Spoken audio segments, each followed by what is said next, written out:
লতিরাজ বাড়ি একের কেমন চারা রোপণ করবেন? রোপণ উপযোগী চারার বৈশিষ্ট্য, ভালো বীজ ভালো ফসল। প্রিয় দর্শক, এই জমি থেকে আমরা আজকে কিন্তু লতি সংগ্রহ করেছি। তো দেখেন, এই যে অল্প জায়গায় লতি সংগ্রহ করছি, এই যে এক আটি হয়েছে, এই যে দেখতে পাচ্ছেন, আর এক আটি হয়েছে। এই দেখেন কেমন এত সুন্দর মানের লতি কোথাও দেখেছেন কিনা আমার জানা নাই। 3 হাতের উপরে এই লতিটা। তো যাই হোক, কেমন চারা রোপণ করবেন, ভালো বীজের বৈশিষ্ট্য।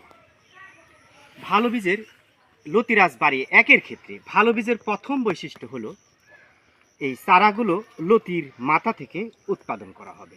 এই দেখেন, এই লতির মাথা থেকে উৎপাদন করেছি, লতির একটা অংশ কিন্তু রেখে দিয়েছি আমরা। অনেকে অজ্ঞাতবশতর কারণে গোড়া কাটা চারা সরবরাহ করে।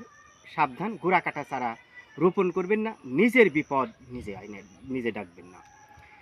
কেননা দেখেন, গোড়া কাটা চারা রোপণ করলে এখান থেকে ভবিষ্যতে নানান প্রকার সারের কারণে পচন ধরতে পারে। তাই এমন চারা যদি, সুস্থ সবল চারা যদি রোপণ করবেন, ইনশাল্লাহ এই চারা থেকে মোটামুটি 35 দিনে লতি সংগ্রহ করতে পারেন। দেখেন, এটার 2টা চারা, এই যে 3টা পাতা ছিল, 3টা লতি ছিল, এটাতে দেখেন 4টা লতি এসেছে।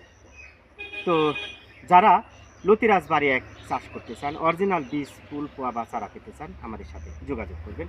ভালো থাকেন, সুস্থ থাকেন।